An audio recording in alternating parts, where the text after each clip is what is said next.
How can they justify that there is no need for Irev copy?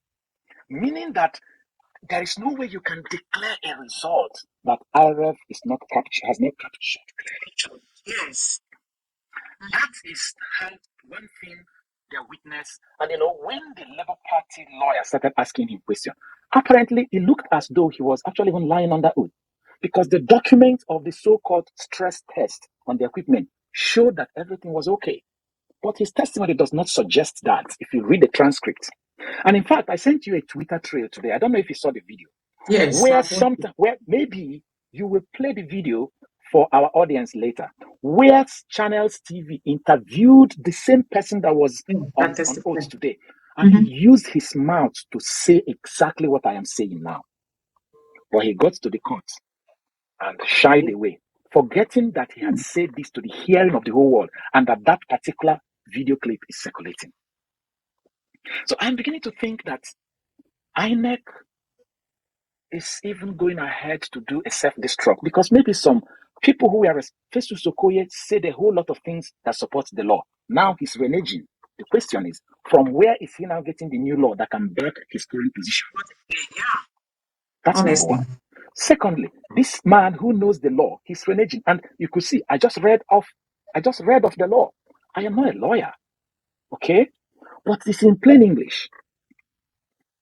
It says this is how the collation officer. So when the President Olusegun Obasanjo wrote a letter to INEC chairman, he was writing that letter bearing in mind that there is a provision for him to pause, resolve before you announce.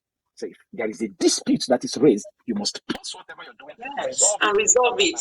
But what he ended up He even promised that. He told the people that were like contesting that they should calm down, that they'll go through all this thing before the final. And then Nigerians went to bed, and we woke up with a new president declared, and no resolution. They now said what? Go to court. So apparently what the court is doing now is to become the collation officer. The court has become the collation officer. Of course. Look at all the boxes. Exactly. The court is now being served with the disputed results. So the court will now do the work of collation, disputing, and now again the blood result. They asked the same guy a question today. Is it not that even if the result is blood, as long as the physical EC8A is there, you can use it? He said yes. But then the Labour Party lawyer asked him again to read the document, and he said that the document is blood and he can't read it. Yeah, so if the collation officer were to refer to what is on the IRA, how can he refer to a blood result to be able to make a decision? Now, I don't know how old your child is, but if you take out time out of this meeting now and ask your son or your daughter, they will definitely tell you that Mommy, you can't ask me to read for you what is blood. Yeah. But INEC and APC is trying to tell Nigerians, if it is blood, take it that way. So it's indeed funny, but I think we should leave it this way now. But let me read last section 60, subsection 4 for you, if you don't mind. I always like reading this thing. It's so beautiful. This law was well crafted. I like it. But the willpower to follow it is what they don't have, honestly. It's what it's missing. Okay, let me in fact read all the sections 60 for you. Subsection 1, 2, 3, 4 say the presiding officer shall, after counting the votes at the polling unit, enter the votes scored by each candidate in a form to be prescribed by the commission, which is form EC8A. The form shall be signed and stamped by the presiding officer and countersigned by the candidates of their polling agents where available at the polling unit. Now, the presiding officer shall give to the polling agent and the police officer where available. Now, you can see where available is not a must. A copy each of the completed form after it has been duly signed as provided under subsection 2. Subsection 4 says the presiding officer shall count and announce the result at the polling unit. Number 5, the presiding officer shall transfer the result, including total number of accredited voters and the result of the ballot paper in a manner prescribed by the commission. What is that manner prescribed by the commission? We now go to section 47, subsection 2. Because as I said, it says here, section 47 says, to vote, the presiding officer, that is subsection 2, the presiding officer shall use a smart card reader or any other technology device that may be prescribed by the commission for the accreditation of voters to verify, confirm, and authenticate the particulars of the intending voters in a manner prescribed by the commission. Number 3, subsection 47 subsection 3 says, where a smart card reader, this is important, or any other technological device deployed for accreditation of voters fails to function in any unit and a fresh card reader or technology device is not deployed, the election in that unit shall be cancelled.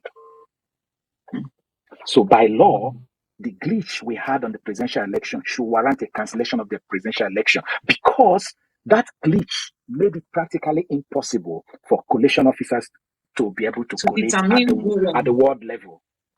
Yeah. Okay. Now, if we scroll down, if we move down again to section 64, the same section 64 where we are reading before, you can see that it says here, section 64, subsection 4. A collation officer or return officer at an election shall collate and announce the result of an election, subject to his or her verification and confirmation that A, the number of accredited voters on the ballot result are correct and consistent with the number of accredited voters recorded and transmitted directly from polling units. So the collation officer should, under normal circumstances, not start collation until he has confirmed that Irev is available and that the physical copy is available. Because in the process of collation, a dispute might arise. Section 64, subsection 4b says the votes stated on the collated result are correct and consistent with the vote or result recorded and transmitted. So we're talking about two results here. Two results.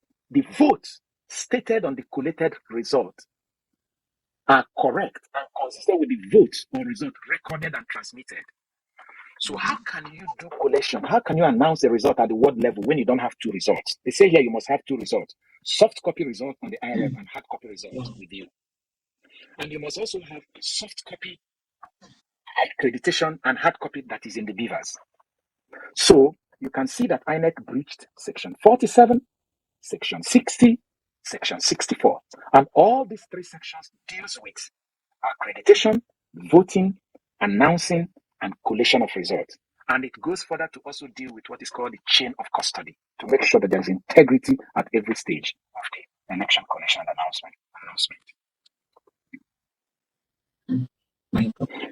So INEC got to court and felt like, you know what, we can't defend ourselves.